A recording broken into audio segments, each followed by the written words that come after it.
Okay, so welcome to the first ever Data Strategist podcast. Today, I've got a guest called Adam Parkhouse. He's been a data analyst for the last 10 years, and we cover off quite a lot in this podcast as the first one, a big bang sort of podcast. So we talk about how he became an analyst, what challenges he's faced, what's the best thing about being an analyst, what does building a data-driven culture look like, and how do we use analytics within that. Talk about relationships that people have with data analysts and what sort of skill set you need to be a data analyst. Little touch on AI, not too much, but we do have to bring that in as our first ever podcast. And we really just give some advice. So if you are a data analyst or someone who's looking to become a data analyst, this is a really good podcast for you to tune in and see what this mad industry and career is all about. So have a listen, and I hope you enjoy it. Thank you very much. Right, thanks, Adam, for joining me on the Data Strategist podcast. It's a pleasure to have you on. Now, obviously, I know who you are, but for the millions and millions of people who are going to tune in and watch this, do you want to just introduce yourself? Yeah, sure. Yeah, I'm Adam. I work with Stu as a data analyst, and yeah, I've been doing data analytics now for about 10 years. Uh, Found myself here after doing a degree in construction, which kind of went nowhere. So yeah, So, well, data analysts come in many different forms, right? And we all have our sort of journeys on how we became one. So that's a good segue into sort of how did you personally become a data analyst from being yeah. in construction right the way through to, you know, doing the great job that you do today? Oh, thank you. Yeah. Well, yeah. Oh, okay. Yeah. Cheers. Uh, yeah. Yeah, it was a bit of a long journey. So I sort of did my degree, finished that, ended up with a pretty decent result, got a first degree or whatever, and then came out and just really struggled to get a job because the construction industry was in a bit of a lull. So after carpet bombing organizations for my CV, I sort of ended up just resorting to the sort of back of the internet and putting my name down on some random recruitment databases. So I ended up putting my name down on the Knowledge Transfer Partnership website. As like I was a wondering where we were going with that then, where we were going some really dark places. So I'm glad you kind of well, brought us back into, a I know good some very place. dodgy recruitment sites. I'm glad Yeah, we're back. Laser but focus yeah, now. yeah, Back on track. absolutely. Yeah, back on track. Yeah, nothing dodgy to see here. So yeah, ended up putting my name down on this database, and ended up getting a call from the head of a management school in Liverpool University, offering me a job as a operations management researcher. So I was living in South Wales at the time. I had to pack my bags, move to North Wales, and they put me in a housing association where I was doing an operations management research project. Um, I was coming up with a commercialization strategy and customer focused strategy for their building maintenance unit, but they'd given me a job title of performance coordinator. So I could sort of work in the organization as that and do my project at the same time. And at the time, I was doing a lot of stuff in Excel. So it was, a case of going into their housing management system, extracting some data for a given date range, sticking it into Excel, doing some pivot tables, and hey, voila, there are the KPIs. Um, so I did that for a little while, and then they eventually introduced SQL reporting services. So I had to sort of quickly move focus then from Excel-based delivery to SQL and reporting services. So I think a lot of people start with that sort of, and I mean people who have been doing this for the last 10 years, right? Most of us started in Excel, learning sort of, yeah, your basic formulas in Excel, and then moving into sort of VBA world, trying to get some cool things going on with VBA. And then yeah. we reached that set where we have to quickly learn SQL. So learning SQL, did you get taught that? Did you go on a course, or is it just, hey, you need to know this now, crack on? No, so basically, I was given a book, um, Head First SQL, which was all right. It's kind of teaches you SQL in like a bit of a comedic sort of way. So lots of cartoons and random stories about setting up coffee shops and data insights or whatever it might have been, and Hmm. querying the several databases that you create along the way.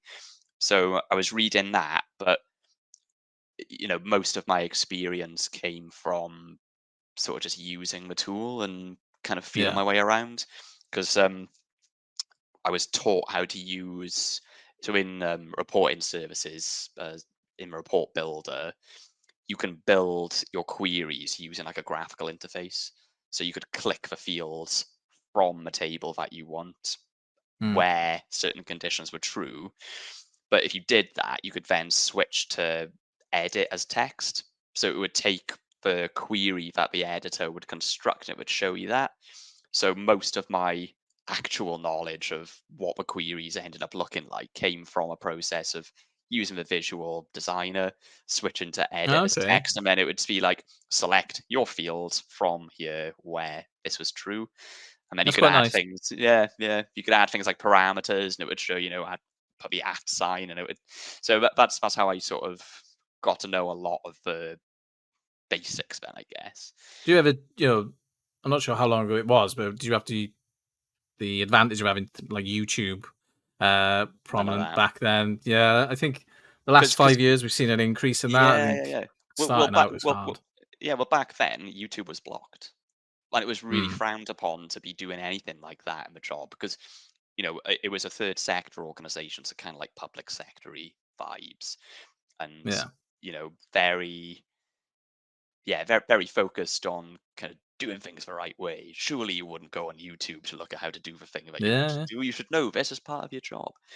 So, so yeah, there was no YouTube or anything. It was just you know feeling it out. I'd do a little bit of googling, so classic Stack Overflow sort of stuff. Just Yeah. going on and filling in the blanks.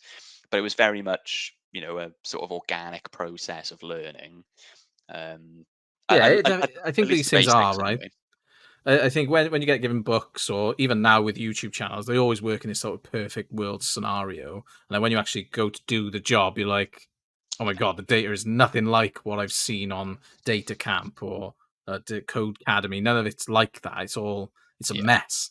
Generally, when you go in, you got to try and paddle your way through it. So I think it's great to get the basics down, but there is a transition that people have to go through of Yeah, but learning it on the job more. I think it kind of depends, though, doesn't it? Because when you go onto things like Code Academy and some of the YouTube videos or whatever that you're talking about, they're they're showing you perfect data because actually the intention isn't to learn about how to wrangle data that's Yeah, imperfect. It's about how to do your select statement. The other stuff then that comes down the line is kind of like you're responding to the challenges that you face on the job. So if I encounter some poorly structured data that doesn't allow me to meet a specific like analysis need, then I might need to do a case statement or I might need to do some other sort of transformation on that data on the fly. Well, how do I do that? And that's when I think I'd probably ditch the video, or maybe I would find a video specifically on the thing that I'm trying to do, or I'd go to mm, Stack Overflow. Stack Overflow was, it was huge. That was really good, and I think it was like W3 schools and Wise Owl videos. yeah.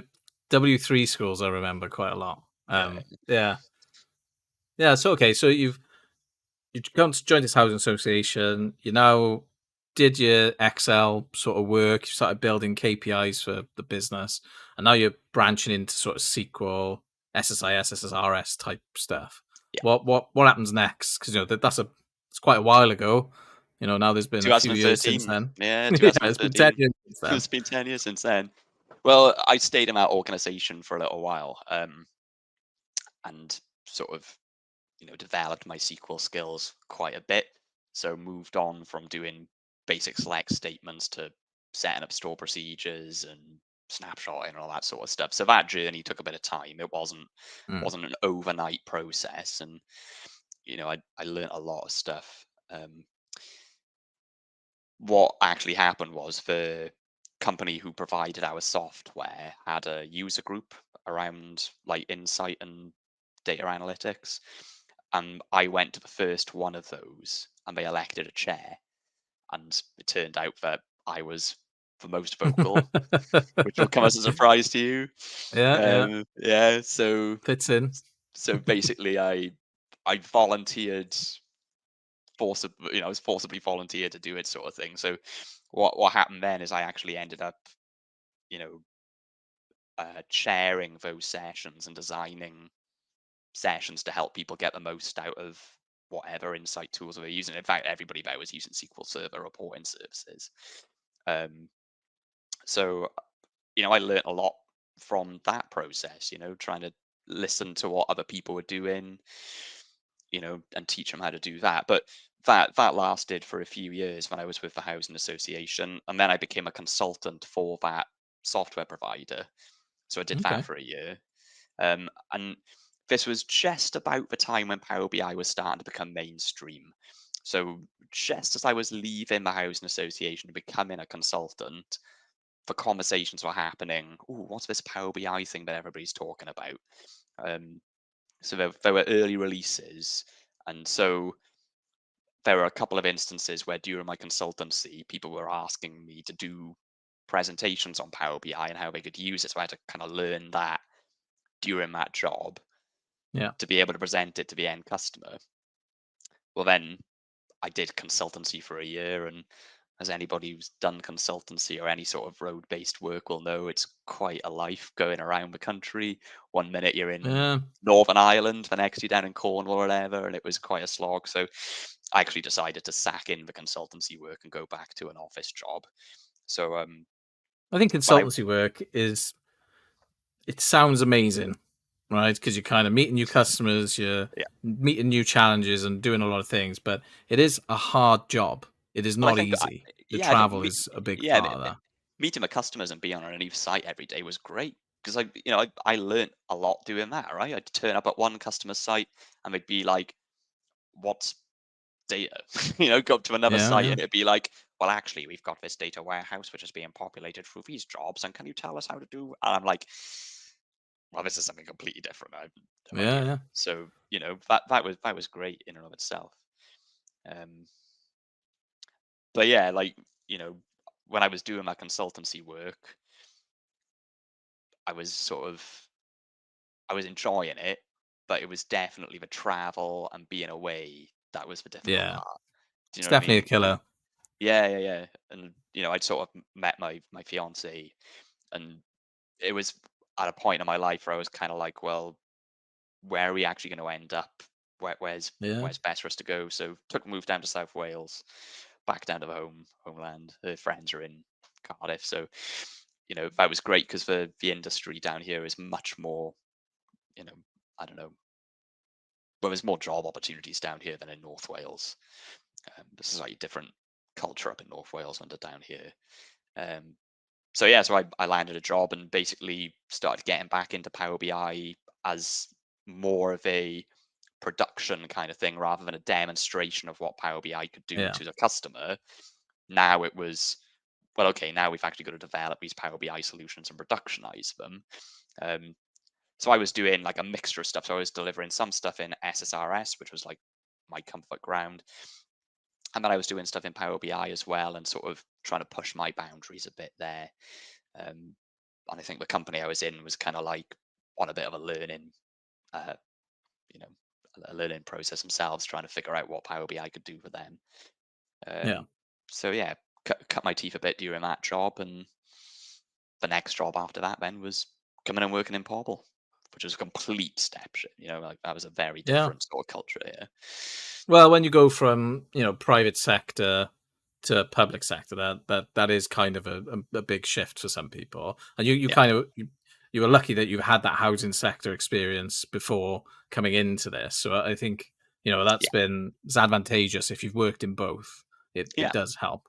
But I think part of being a good data analyst is about knowing the context that you're operating in, right? Because for me to deliver value as a data analyst, if I don't know anything about the business that I'm working in, versus being somebody who's been in the industry for 10 years and has had conversations at like chief exec level right the way down the whole Mhm. sort of rung of the organization, I'm obviously going to be able to deliver more value. My skill set might be Yeah, good that's technically, interesting. but if you know the context that you're working in, you can deliver targeted insights and add more value, I think. See, I kind of see that slightly. I agree to some degree with that. But when I look at it, we can work in it. A data analyst can work in any industry, and we Yeah, can cut platforms. I think it helps to know the context. The yeah, data doesn't really change that much. The way that we handle data and approach data doesn't really change. What changes is the questions that we ask of it. I think yeah. that's what is the difference. So Oh, contextualizing absolutely. it Yeah. is important, but I don't Y- think um, if you've been in the same sector for so long, you become better as an analyst in that sector. I Wouldn't think necessarily say that. moving around probably helps better. I think that improves your skill set more. Yeah, but I think I think perhaps one of the advantages that I had was that when I first started doing an office job in a housing association, it wasn't as a data analyst. That was Mm, part okay. of my job. It's only a small bit. Actually, I was having conversations about strategy formation. I was facilitating user groups. I was, you know, Doing a mixture of type of roles. doing a lot of stuff. So my commercial awareness and my awareness of an organizational structure, I'm also qualified change manager, project manager. So all of this stuff gave me a breadth of knowledge. So I think what I would say is maybe there's added value in that. So knowing how an organization works and how a strategy is formed and what kind of inputs they may need in their decision making processes Mm, helps me as an analyst to deliver value in that way. So maybe it's not so much the fact that I'd worked in housing that was the thing that I turned up and I was like, yes, I know exactly what you mean by this particular business process. And so here's the value I could give. It maybe was more like, well, I kind of know how to define success and I kind of know how to, make decisions to be able to yeah. push you down a different path. Well, perhaps this bit of analytics might help inform that decision that you're trying to make. You can Perhaps kind of there's a bit of understand the that, yeah. context a bit Yeah, more yeah, because you've got yeah, yeah. these other skill sets or strings to your bow. So yeah, I It's can definitely interesting. see that. I never thought of it that way, really. I thought it was perhaps more of a specific industry experience, but which I Yeah, think does it's have value. But like you say, that there is a risk, isn't there, that if you've been in the game for too long, you start introducing your own personal yeah, views, you and then get that sort of that that. sort of like reduces You your get a objectivity. tunnel. Sort of thing, yeah, Definitely get a tunnel vision when it comes to this sort of stuff. You don't yeah, look outside that group. You look at your peers, other housing associations, or your rival companies or other yeah, companies. You don't necessarily think. The analogy I always use is like we need to be like Switzerland, so we need to be completely uh, free of any sort of bias and just deliver the message that is needed, not necessarily the one that people would expect. And that's kind of what I look at it. So moving on a little bit, at the Pobble group, but let's kind of move this on to what are your what's the biggest challenges that analysts face? You know, what are they? So when you go into a company, anybody new, what's one of the biggest challenges that you've got? I do think actually what we were just talking about, yeah. So when you turn up to a brand new organization, it's getting a feel for what context you're operating in. So what's the business priority? How am I going to be able to add value above and beyond just churning out a few charts? How can I produce actionable insights, stuff that people are actually going to be able to look at and go, well, hey, I'm going to make a decision based on this piece of work. Thanks for suggesting that as an output or whatever. I think like I just think back to when I sort of joined my second job. So when I'd finished in my housing association, I actually joined a private sector, completely different sort of organization, completely different offering to their customers. And one of the difficulties that I had was trying to understand, well, for the last 10 years, I've been telling people about houses that we're letting. Well, now I've got to try and figure out, well, what, how do I judge the effectiveness of a call center?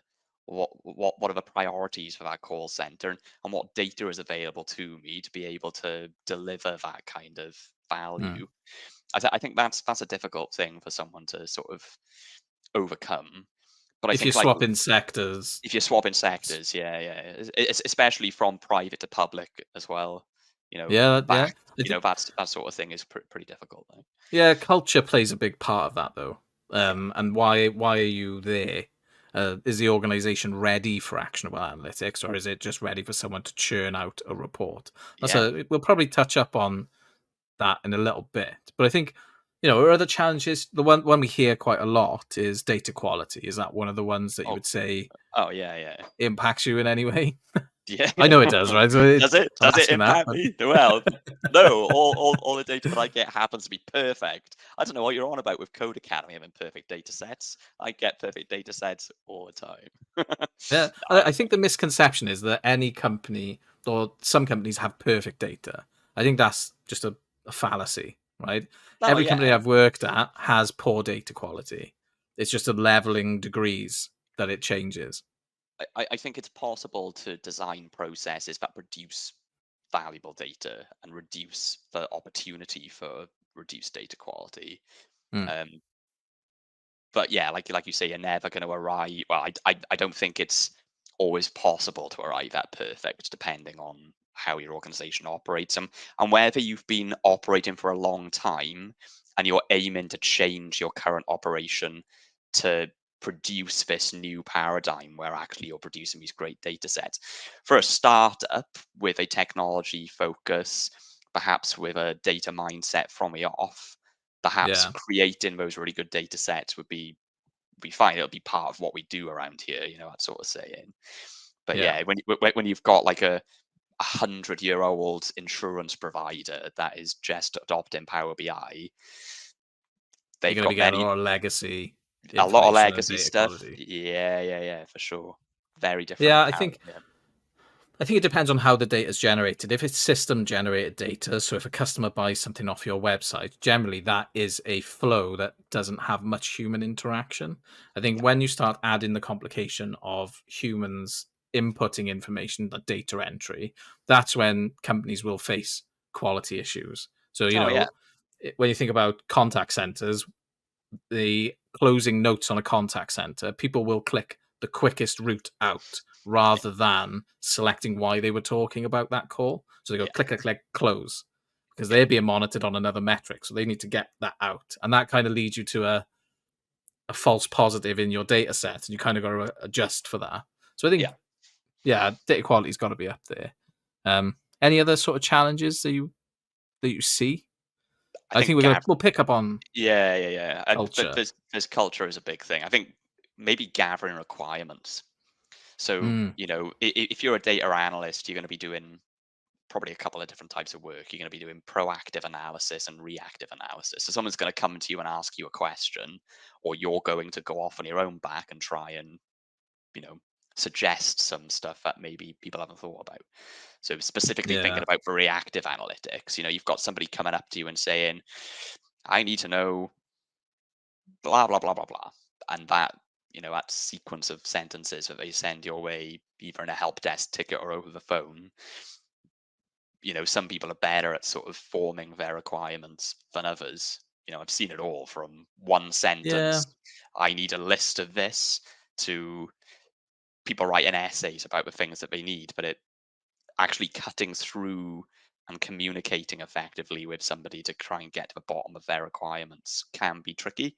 And I I think, definitely think when you get a requirement, 9 times out of 10, it's generally the end of a solution.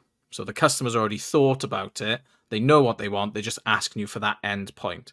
And there's yeah, and a that tends to be why it's so vague as well, because to them, mm, they come into the conversation at the stage of knowing, right? So they've already been through a process of seeing the problem at hand, coming up with their own opinion about the problem, forming some yeah, idea about how they're going to solve it, and now they've got a sentence at the end which summarizes all of that cognition that they've had previously. yeah, Presenting that one that's sentence to the analyst and going, "You know what I mean, right? Well, yeah. actually, let's have a conversation because I need to understand the whole sequence that you've been through. Take me through that." So So, being a data analyst is a bit more than just data, really, isn't it? It's a bit more business process analyst, change management. You've got to be a bit of an influencing sort you've of got to be an person as expert well. You've got to, communicator. You've got to be an expert yeah, for communicator who sure. can adapt your style depending on who Who you're can turn up talking on a to. podcast and just Just talk. It's the way it works, right? I yeah, think it's the one aspect that people kind of forget about is that yeah, we're not data analysts especially are not just people that sit behind and deliver something. They're more business orientated than an engineer, say. A good Engineer, data. back office. I'd say a good analyst should be Yeah, right. sure. I think people just churn out reports, and that's one thing. But data analytics is not reporting; it is more focused on the whole picture. So engineers will focus on the solution in the back end, more of like an applications team, more like getting data from one section like A to B, right? Yeah.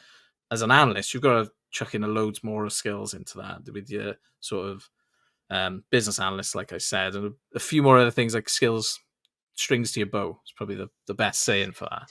So I think, Yeah, and I think what you're referring to there is a setup where you've got a data engineering team and you've got an analyst function, and not everywhere has that as well, mind. So, I part of the think, skill set that some analysts yeah, have is the data pre-processing and wrangling, and then they focus on the output after that. So, I think in an maturity in ideal world, yeah, teams should eventually evolve to that because some people are just framed and their mind works better at dealing with technical solutions. They're yeah, not really good at dealing with business solutions. yeah, So we define ourselves that way, and that's generally what we see. Some people start as analysts, move over to engineers. Others will be engineers, move to analysts, and that we kind of feel out these roles as again companies grow and become more mature, or the data team becomes more mature, and you start seeing that separation of roles.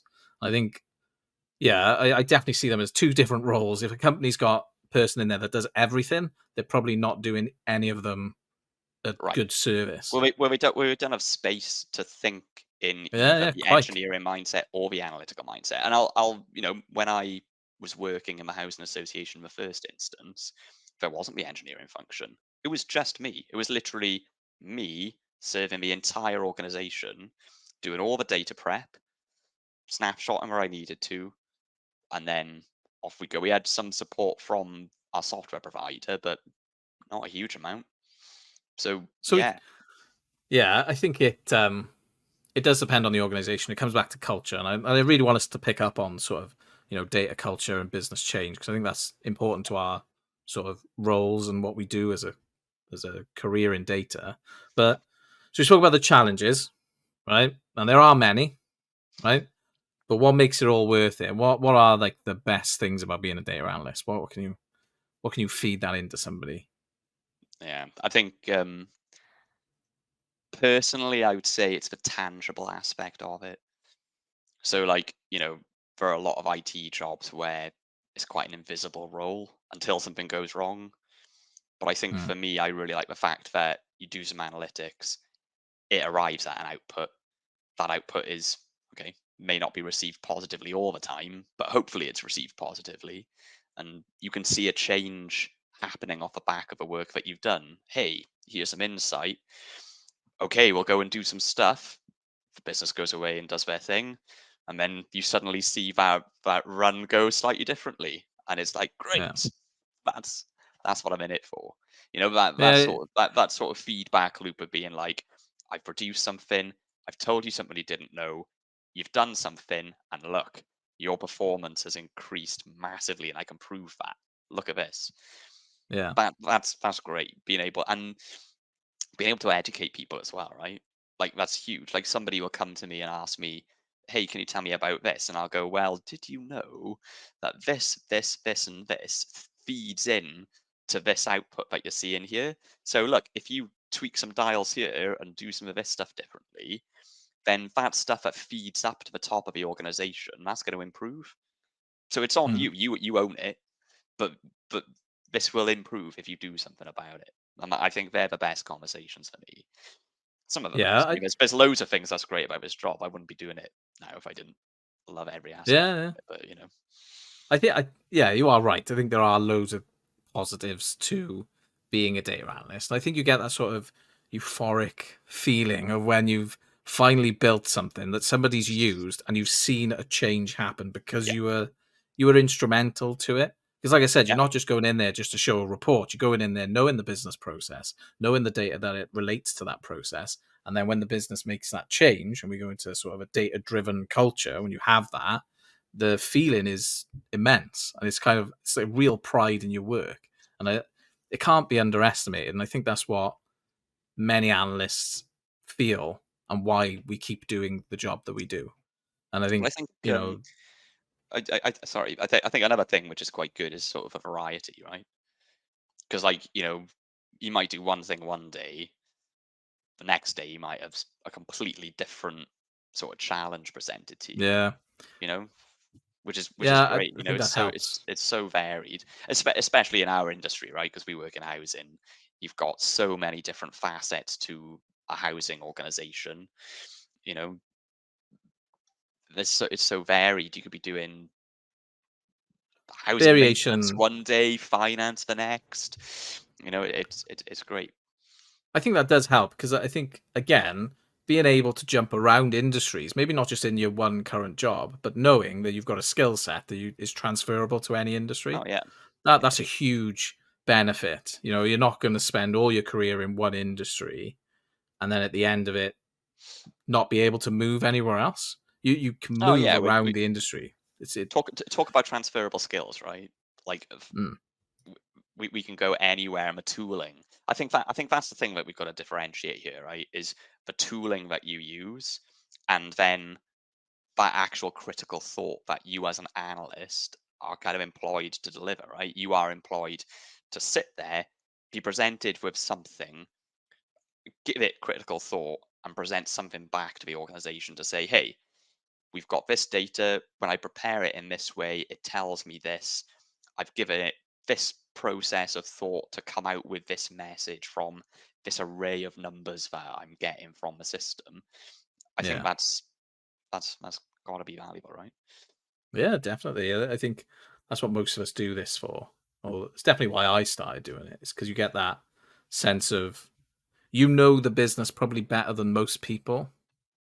You Yeah, don't know it from an operational perspective, right? But you know it from a numbers perspective, and you know where to look. And I think yeah, that's invaluable to companies as long as they have a good data-driven culture. So it probably leads quite nicely into the next sort of question I'll get through is, how does sort of data analytics build a data-driven culture within a company? And what I really want is your thoughts on this, and how do you see it? And we can have a good chat yeah. about it.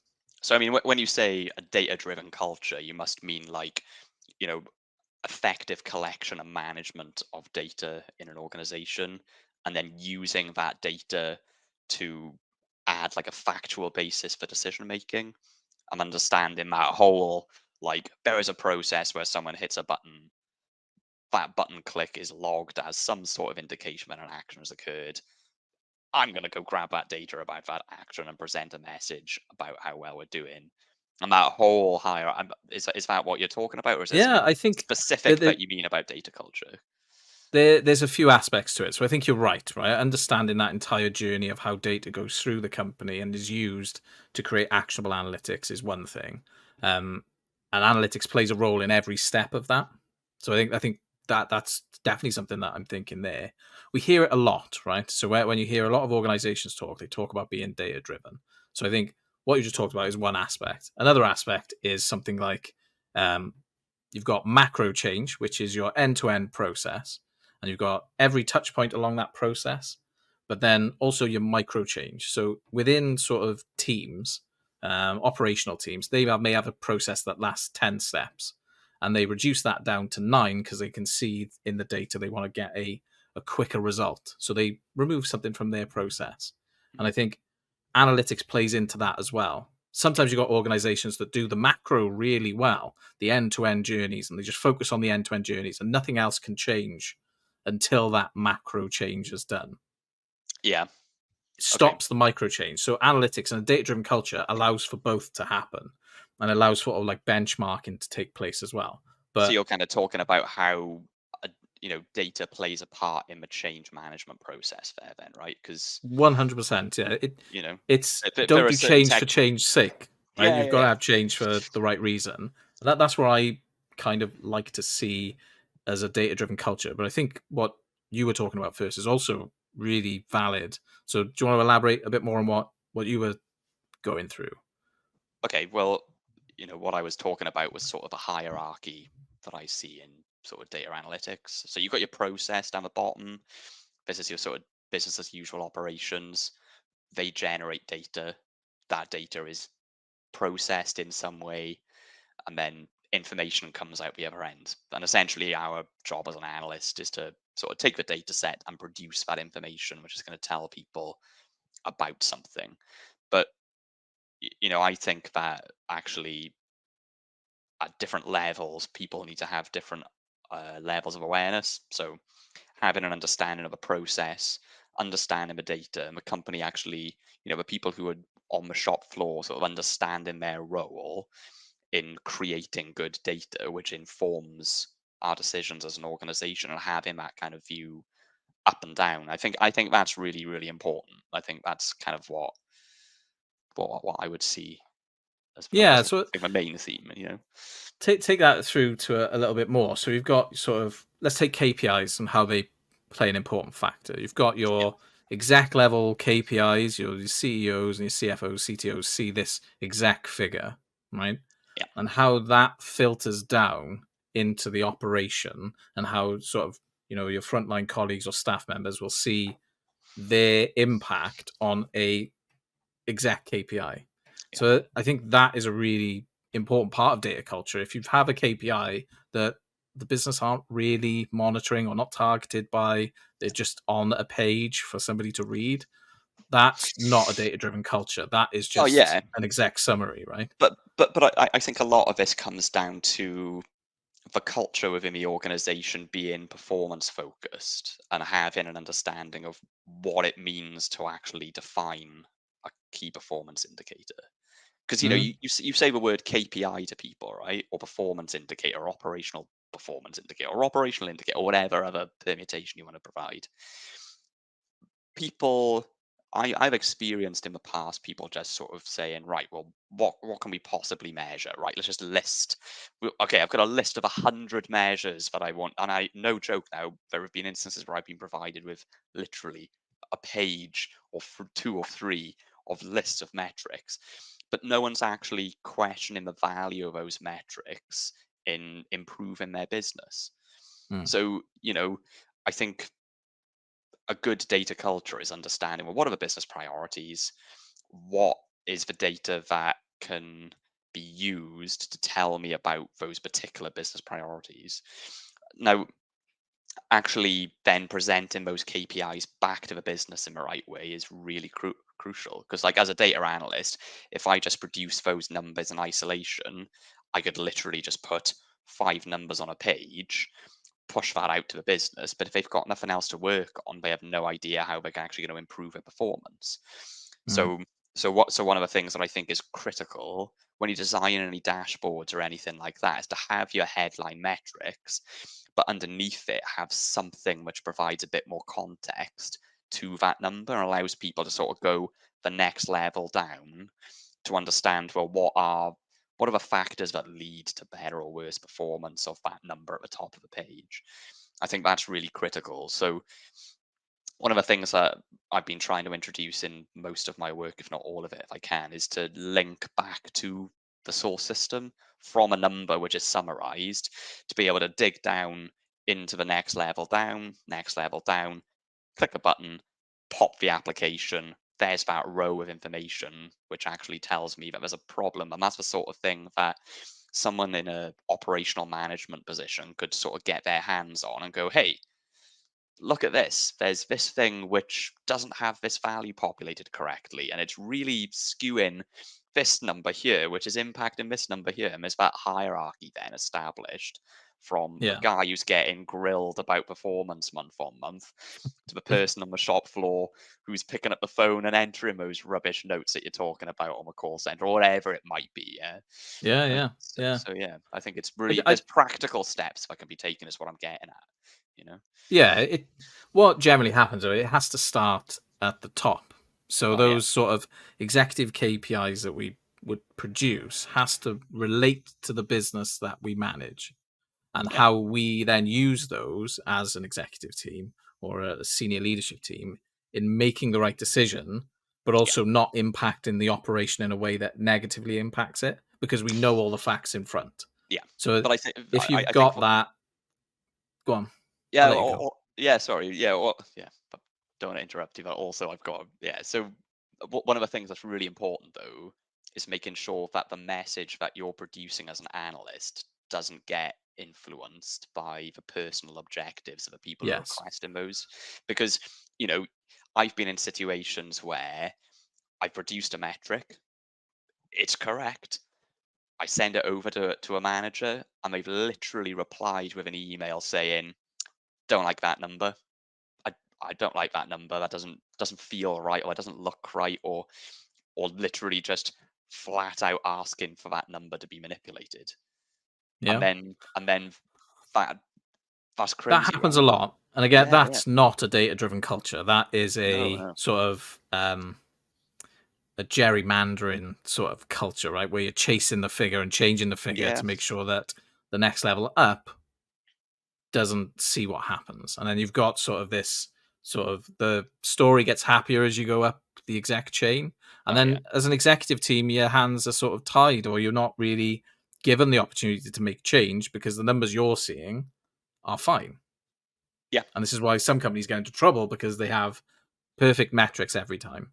And underneath, it's just it gets worse as you go It's down. filtration. There's a filtration from one level of the organization to the next, and I think you've got to think about the human aspect of this, right? You've got Yeah, somebody which you're reporting to, somebody's giving you this number. Well, hang on a minute. I can't go to my boss and tell them this truth about the way that something's yeah, happening, that becomes an aspect of culture then in terms of a leadership in an organization. yeah, There's loads of different organizational systems that exist, and the more bureaucratic and political maybe the organization, the less likely it is that you're going to have this frank and open conversation between layers of the organization, because those political systems that exist disincentivize truthful conversation. It's always about the spin. It's always about making sure that the gloss appears on the surface, no matter what's happening beneath the surface.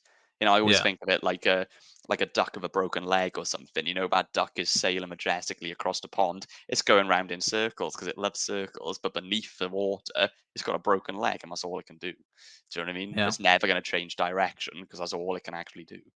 So yeah. kind of the same You're thing with an definitely organization. right. Yeah.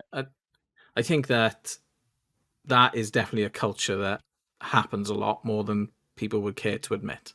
Oh yeah. Um, and I think maturity within our data and our approach to it and approach to management as well.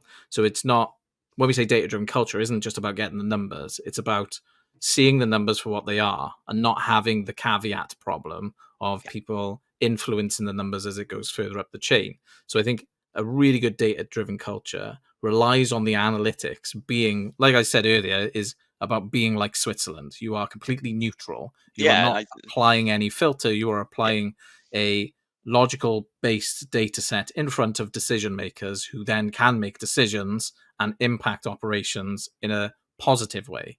It's Mm. not used as a weapon. It's not a weapon in a data driven culture. It is more of a tool to your arsenal as a leader to make effective decisions. It's So I think interesting that, isn't it? Because that's what I see it.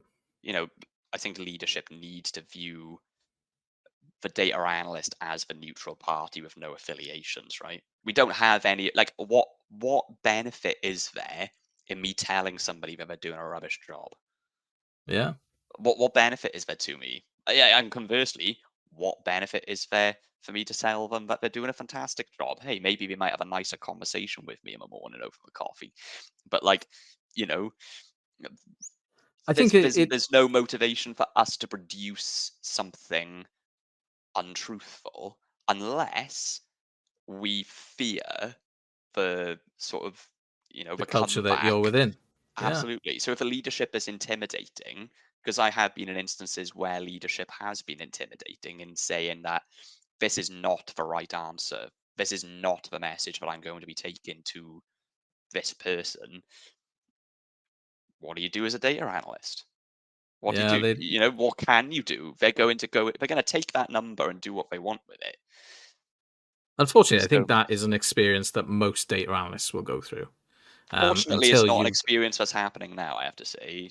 That's no, certainly not the case where we are now, but it it has happened. definitely I've personally been in that situation many times when I was an analyst. Is that Mm. people will not like that answer, Yeah. and the culture is that they don't want to get shouted at. This is essentially what it boils down to. I don't want to be told off my performance, so can we just add a zero on the end of that?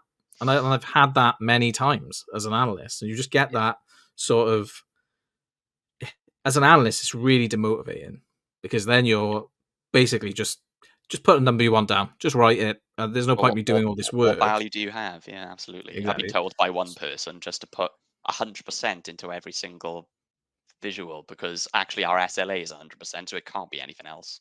And Yeah. I'm just like, wow, They're metrics that don't that's mean not great. anything.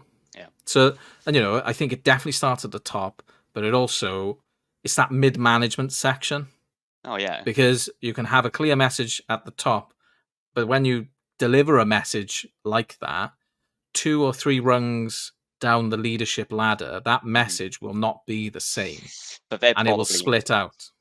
if you examine that middle layer though, they're in a very difficult position, right? Because they've got Of course, two yeah. sets of narrative coming at them. They've got the operational narrative, which is on the ground, we're experiencing this problem. And then you've got a pressure from the top then. Well, hang on a minute. Why aren't you improving this number that I'm seeing? And they're kind of stuck between two Yeah. incentives. They've got to please the operations staff by telling the top that things are going well. Do you know what I mean? It's kind of like, Again, "Ooh." comes back to that culture bit to Yeah. know that you are not going to be chastised over poor performance. What the culture should be is how can we improve your Prove. performance, Yeah. Yeah. Yeah. not to your detriment. And it's a tough thing to do in a company, especially when your motive is money, right? Yeah. So if you have a very Yeah. cutthroat, now generally what happens, you get people that burn out and you keep replacing those people until you get the right results. Mhm. So it's a really odd position to be in as an analyst because if you don't do what you're told, you are gone, or if you do not give the right message, you are gone. Yeah. In sort of the public sector, it is more of a place where my personal experience, you can have more of an open conversation to say, look, we can improve this, and there's generally a will to Yeah. make that change. And I think it comes down to not having that monetary pressure, and it's more to have that. What impact does it come to for a customer or a Yeah. person? We But I can mean, yeah, definitely there is, rationalize it to people. yeah, there is definitely still a monetary driver, but but I Of think one of the course, things yeah. that I think one of the things that you find in the public sector, and it's some research I've been doing in the past, is that some of the language that's used in the public sector isn't quite as direct as the private sector. You know Yes, what I mean? And definitely around the houses. Yeah. there's a fear of appearing. I don't know what the right word would be, but it, it's almost like, if you talk about efficiencies, surely that means firing people, right? But it doesn't. Yeah. That's not what we mean by efficiency. But there's a need to change that efficiency to be a different word that maybe describes the same thing, but kind of masks some of the aims that are I described think by common language. I think you hit the nail on the head with that. Is it's more around, people's fear of change in the public sector is a lot larger than in the private sector. In the private sector, it's very much do as you're told. It's happening. This is Yeah, going to go ahead. yeah, Whereas in the public sector, it's more of a well, we don't want to make people feel like that. It's more of an emotional yeah. ride than it is a business cutthroat ride. But I And think, but I think one of the things that influences that is the external environment in which a public sector or a third sector organization exists, right? So, like, take a housing association. What are the external market pressures? There aren't really any. There's no real competition between housing associations as such. Your aim as a housing association is to keep a steady ship and to sail that ship as efficiently as possible, but you're mhm, operating within a regulatory context. And so your drivers are to make that ship look as straight and on point as possible so that maybe people like Welsh Gov or whoever may be, looking at the housing association to see how well they're performing. Maybe they just see this ship steady, it's great. There's no incentive to change really, other than to maybe do more with what that housing association is getting in terms of funding.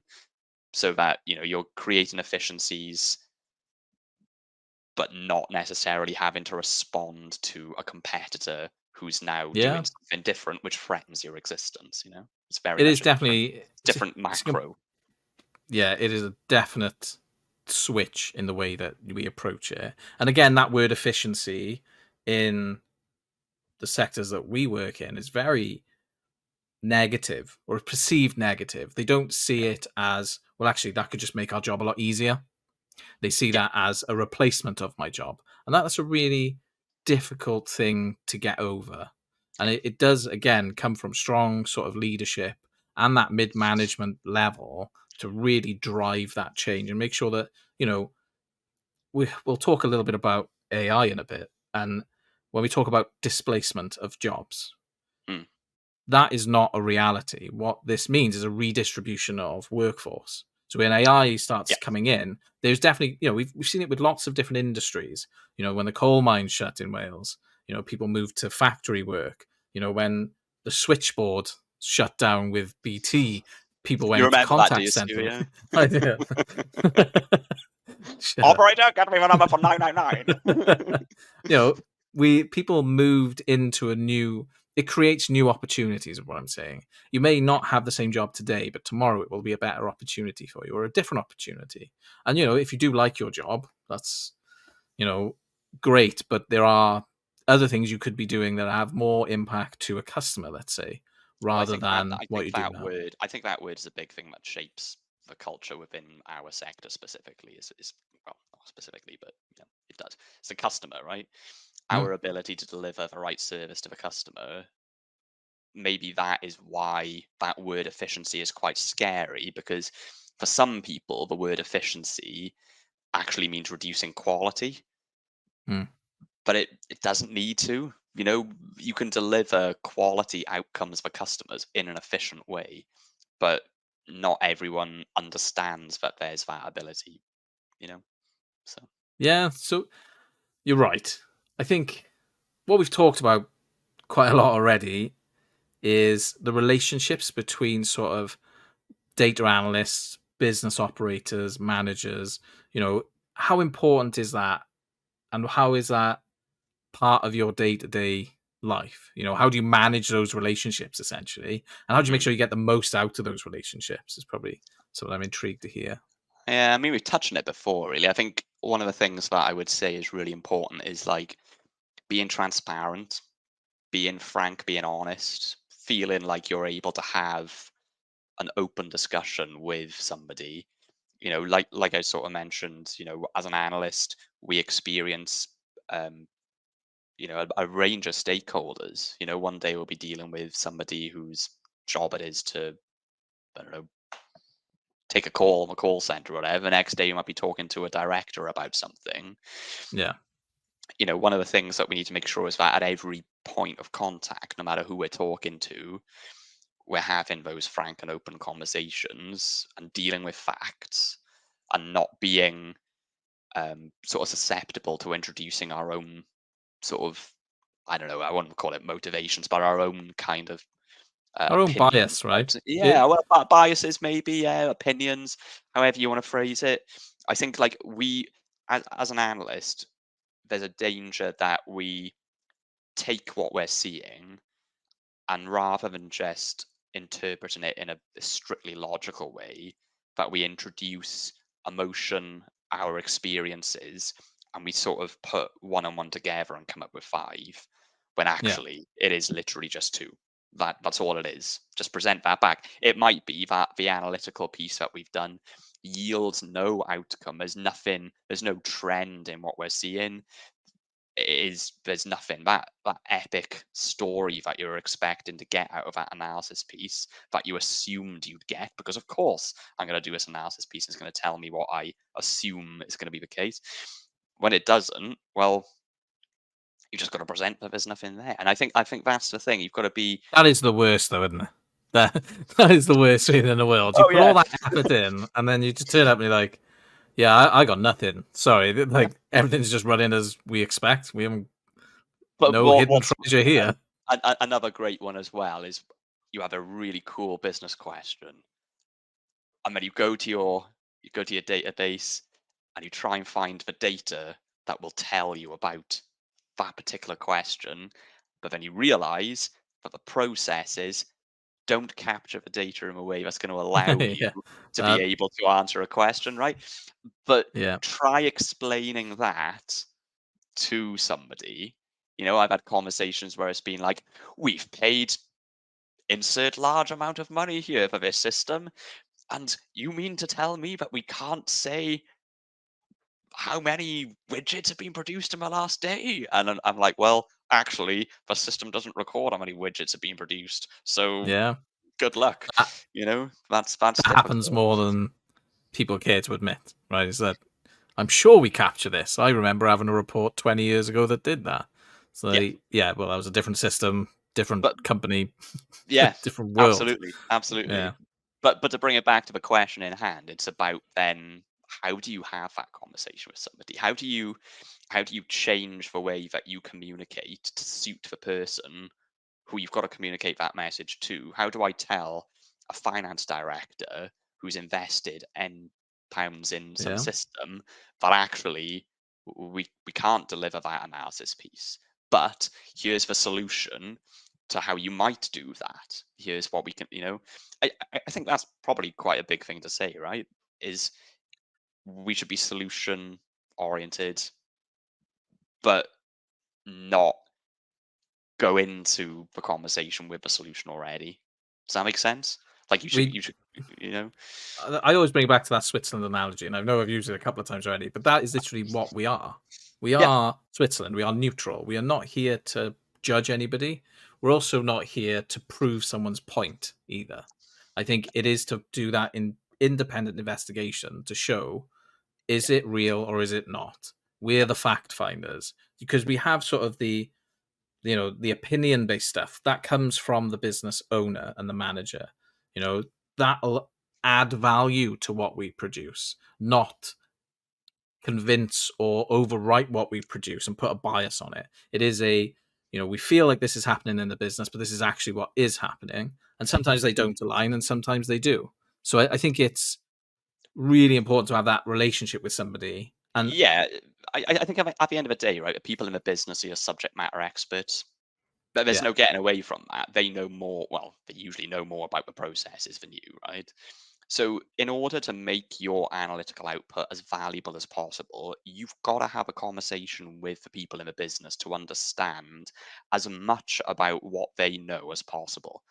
You've got to be prepared to learn as an analyst. You've got to be prepared to go and understand the context to the numbers that you're producing, because that enables you to go away and have a look at. You might be doing some exploratory data analysis, and you might yeah. see something in the numbers that you might discard because you don't see that as, for whatever reason. I mean, you probably wouldn't, right? If you're a decent data analyst, you'd want to ask more questions about why that No, number no, has just changed. But filter, just filter, just but just filter. filter it out until that line becomes straight. Perfect. Yeah, great. Yeah, You know, perfect. but I think being able to have, yeah, I've done that. I did that quite a few times. You know that, right? Just Yeah, yeah, yeah. I yeah, pulled yeah, you up on it. Yeah. yeah. Yeah, I think, oh, yeah, I think being able to have conversations with people about what their day job is in a frank and open way, it's mutually beneficial. I think that's how you manage a relationship between the business and the operation. It's just Yeah, I think communicating well, right? yeah, communication's massive. Being willing to learn, like you said, is another one, but also being able to ask them why do they need something.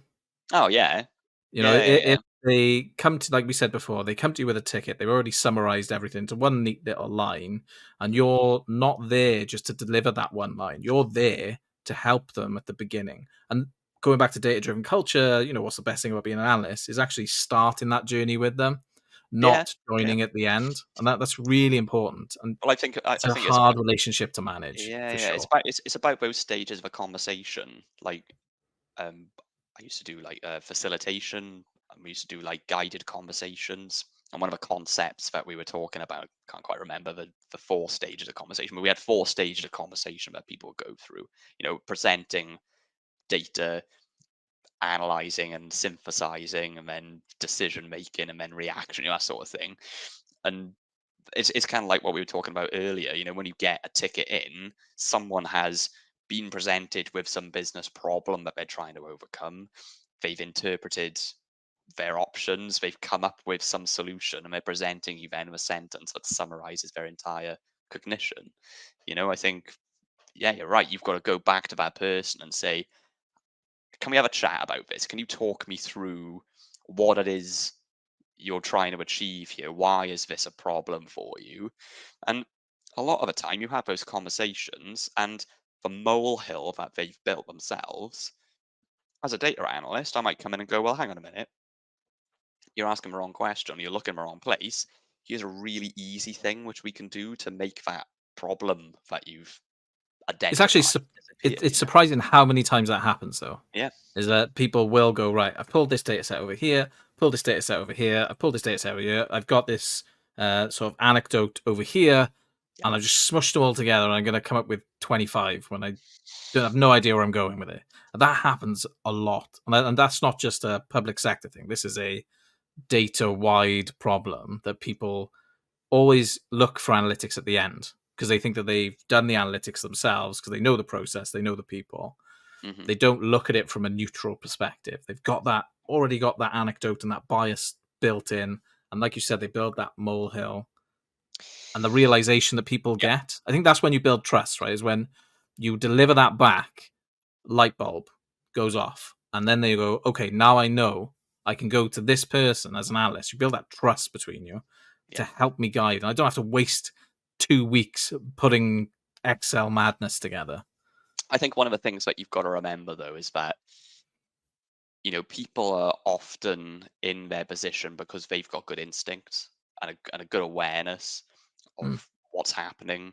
It's that sort of like strategic thing, like Kudoil, a view of a battlefield, right? It's understanding you've got like an instinct as to how the battle's going to play out, and it's kind of the same thing in an operation context within the industry. It's like people have instincts about their processes. We shouldn't ignore those instincts.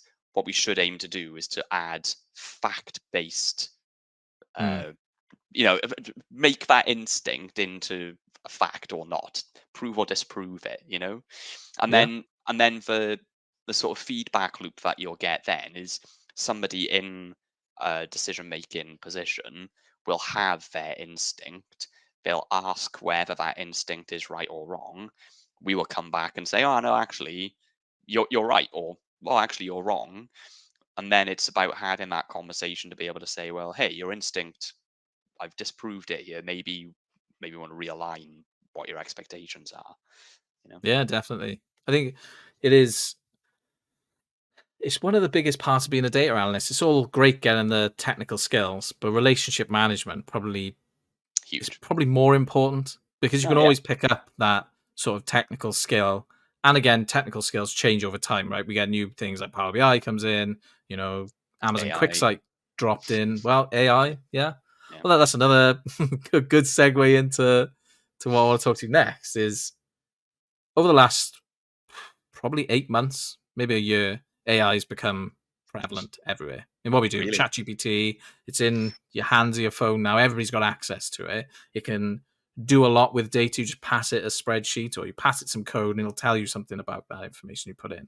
So I guess the question is, it's only an opinion piece. It's nothing crazy, right? This is, do you think AI is actually going to replace data analysts? Um, I think it kind of depends. Okay. Yeah, Okay. yes and no is probably, I'm going to ask that's the short ChatGPT answer. what it thinks I think and that's then a give you brilliant the way to answer do it. back. Yeah, yeah. Should we see? I think it kind of depends on what kind of analyst you are, right? And what sort of work you're doing day to day. Because like we've been talking about, there are some people who will sit in a back room. Their job is to do a very repetitive task, take some data, summarize it in a consistent way, shoot it out the other end. There's very simple analytics going on, and they detach themselves from a context that they're operating in. Hmm. But until we have like an artificial general intelligence, which can, take a varied context. You think about like a housing association, for example, where we're working at the moment. You think about asking chat gpt at the moment. If you just went and asked it, how can I improve my voids performance, or whatever question you might want to throw at it, it's not going to know how to answer that question necessarily. And then if we did want it to answer a question about um, something about our data, we could provide it with a data set, right, like you say.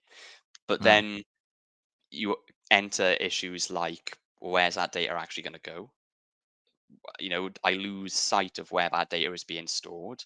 So then the conversation becomes, well, how can I take that large language model or whatever I'm using to provide my response? How do I make that hosted on site? And then do I have the skills to build that without having to make a call over to the ChatGPT API? Can I host my Yeah. large language model on site? And these are the sorts of challenges that I think, they're going to act as an inertia to AI being adopted, right? I think that's, you know, that's Yeah. my point. I think I, I th- I think think it probably will replace some type of analytics. I Oh think yeah, it well definitely it already is, will. right? It already is. I mean, you look at like Power BI, right? If you set up Power BI correctly and you have the right data sets in there and stuff, you can ask it. You've got the Q&A feature there. Yeah. Explain this difference. You just say, you can right click on a visual, explain this difference, and it'll start going through and showing you the different factors that lead to the trend that you're seeing. It's already here, right? But it's about that being adopted in an organization. It's about the response that it's giving you being trusted, right? We've already seen some of the false positives and false negatives produced by machine learning and AI. Until we're in a position where we can rely on the output 100%, you're still going to need to have that human interaction. I think what will probably happen is, and this all comes down to time scale, right? Because we need to mention what are our time scales here. I think in the short term, what we'll probably see is AI being an assistive technology, Mm. whereby, as a data analyst, I'm sitting down and I'm, rather than going to Stack Overflow, maybe I'm asking ChatGPT, how do I do this bit of code that I'm trying to Yeah. put together. Maybe in 5 or 10 years' time, the same sort of technology will have progressed to be integrated into some of the tooling that we're used to, right? There are already plugins for like Excel, and there'll probably be plugins for Power BI. There are plugins for Power BI that already do it, but it's about taking that new technology, making it um, trustworthy, and having the environment in an organization where they're prepared to invest in that new technology and understand the power that it delivers. I think they're the things that need to be in place before it really starts making, headway into some of the more, how can I put it, like More contextual. mainstream Yeah, yeah, kind of into mainstream your. probably will work. Yeah, yeah, yeah, I think. I yeah, think. I think you're right. But what I will say is that it will remove. I think there is an adage though of AI is not going to replace people. People using AI probably will. So if you're going up against another analyst and you've got AI in your corner helping you produce results quicker, not yeah, necessarily replacing you, but helping you get to the outcome a lot quicker, you're going to be more valuable than another analyst. I yeah. don't think that analytics will disappear. I think we just will remove the mundane task of being Oh an yeah, analyst, yeah, but yeah, preparing data sets, producing basic KPI yeah, metrics. That will be gone. And then we'll yeah, move into this. What we've been talking about this whole evening around that people focused relationship will become more important than ever because that trust needs to come back from what you're producing with AI as your, your tutor or your, whatever you want to call it, yeah. and building that relationship is going to be more important because that's going to feed into that. So I think Yeah. it probably will. Your roles will change. There's no doubt about it. I think a lot of this, you know, sector or any industry in data, there's going to be an exponential change. I don't know the timescales of it. We're not really in that sort of circle, but I definitely see it being used a hell of a lot more in more basic roles in analytics. I But can't see any basic, other way that it wouldn't be. and I think that's what I was trying to get out of my point earlier. Is like, it depends what sort of analytics function you're delivering. If Mm. you're if you're simply churning out basic analytics, like a simple question, some summary statistics, which can be very clearly explained to a large language model, whatever you might be using, then I think you're at risk, right? But if you're providing insights that sort of rely on your human cognition, your ability to look at something and quickly arrive at some, you know, maybe novel outcome or something new or something original. It's kind of like, what's the value proposition that you've got as an analyst? Well, you're a human. What makes a human valuable versus an AI? Well, You've got like we both just those. talked about, right? We said that if somebody, when we get a request in as an analyst, you will see a solution already provided by that person. And you Yeah, put that into AI, it will give you a definitive answer based on the solution you've already provided. It'll remove that neutrality because you are controlling the bias that goes into it. yeah, So that's for me where analysts really thrive is they were going to be that sort of middle ground, if you like, where we're using AI, but also understanding the people aspect and getting through the weeds of what people are trying to do and understand the more personable side of it. yeah. So yeah, it's a. I think it will change, and we've just got to try and adapt to it and embrace it rather than It's not it, use it it, push away yeah, because it's coming. Right, it is well, yeah. coming. Oh yeah, absolutely. But I think it's going to be an aid in the short term. Then it'll soon be a case of there'll be some sort of tooling whereby it's business facing. There'll be some job, probably as a data scientist or engineer, to set up the interface whereby someone can ask a question of the model, it'll produce the response. Great. And then eventually, will that become the past? Will there be some sort of, you know, higher level of AI where, you know, Yeah, I you think don't that will need, happen. yeah, yeah, Right. yeah, I think it's kind of one of those inevitabilities, right? yeah, That it is always just going to evolve, get better. Because a year ago, no one ever heard of ChatGPT. Now we're on ChatGPT 4. What's 5 going to look like? And the exponential growth between 3 to 4 was huge. So I think it will change, but I think people using AI are going to be the ones that have the advantage going into this new yeah. decade of AI and the age of advancement we're going into. People using it are going to have more of an advantage. I think that's But probably I think that's probably no, like go on. some advice. If I was going to give advice to anybody now entering the data analytics field, it would be embrace AI and make that your unique selling point. Oh well, it's like I prepared something earlier, right?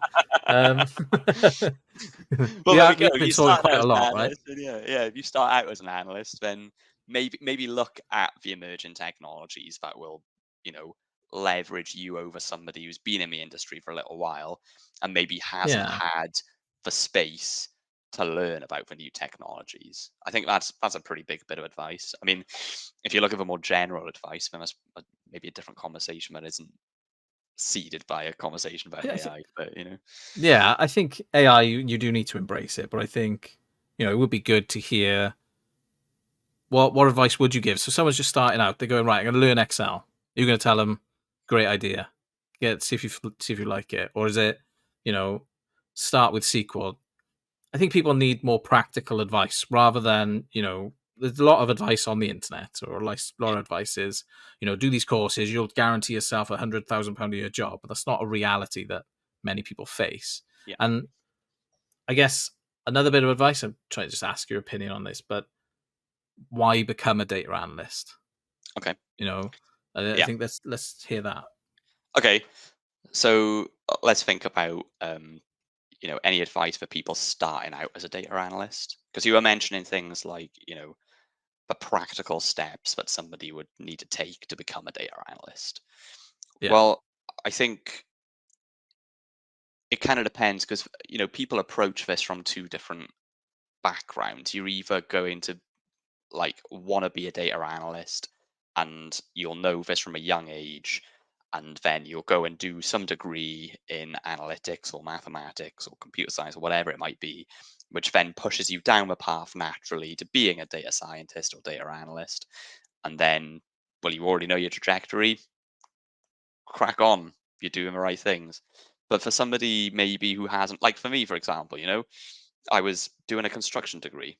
I naturally moved into data analytics.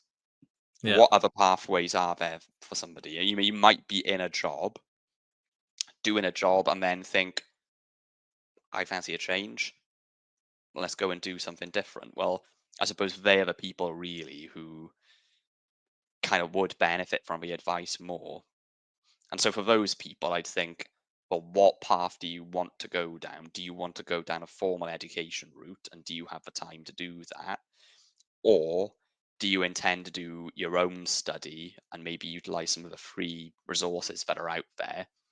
Spend a bit of time developing your skill set. And how you choose that skill set is something which I'll come on to in a sec. But, you know, you have your own resources available to you online.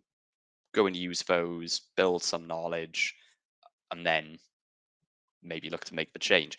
The hard thing is that some people benefit from having a very structured approach to learning. Others don't. Yeah. Others are more knowledge hungry, right? So I think there's no I don't think there's any one size fits all approach. I think people just need to have a little bit of a think about what approach is right for them to be able to get into this industry. I think you've got to be naturally inquisitive. I think you've got to be naturally um, somebody who seeks knowledge, somebody who likes to go out and learn.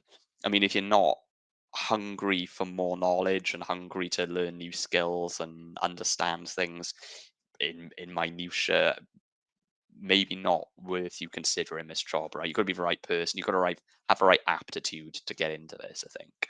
I So think you're right. I think people underestimate the amount of knowledge that you have to get to do to this work and the multi-skilled part of it. It is yeah, not just knowing SQL. If you just yeah, know SQL, that does not make you a data analyst. That just makes you have the yeah, technical ability but the soft skills. And I think one other yeah. part of it is treating it a bit more like a vocation. Mm, It is not just a 9 to 5 job. I think if you have that mentality, it won't benefit you because technology changes too quickly, and then you start becoming behind the times and behind sort of the I knowledge think. that you will gain. Yeah, I think it depends though, doesn't it? Because like some organizations have different expectations than others, Yeah, right? there's also that. For some organizations, if you think about sort of average pay now for a data analyst, what you're looking at, like mid 30s, early 40s, something like that. There'll Yeah. be jobs out there for 20, 25, doing very, very basic things. Here's some data in Excel. If you can produce pivot tables, you're right for this job, right up to, okay, what we'd actually like you to be able to do is write some machine learning stuff and produce some output Yeah, based on this text, and need to know Python, and there's a range. So I think it could be that some people, it might be right for them to start off in those lower level jobs, learn Excel. I know however much we might poo poo Excel, it does familiarize people with the language of data. It's just that some people get really hung up on building massively complex solutions in Excel because they're not prepared to then learn SQL or learn Python or R, whatever it might be. You yeah. I, know? I think if you want to learn, if you want to progress to a different level of data analytics, if you're happy just being in Excel, that's fine. But your career options are limited then, Yeah, and you're not going to be able to progress to a sort of senior data analyst, or you're not going to be able to go to a tech startup because they'll just yeah, be they probably don't know what Excel is. yeah, So but they'll know what the latest tech trends are. So I yeah. think starting Excel's okay, but know that if you want a career that is going to take you up Progress. Yeah, levels, you yeah. cannot stay in that position. You So I have to think, use the other time to learn SQL, to learn your softer skills, and grow out of it. And your company may not give you that opportunity. yeah, That's really important to say. your company may not give you that opportunity, and that's why I say it's more of a vocation.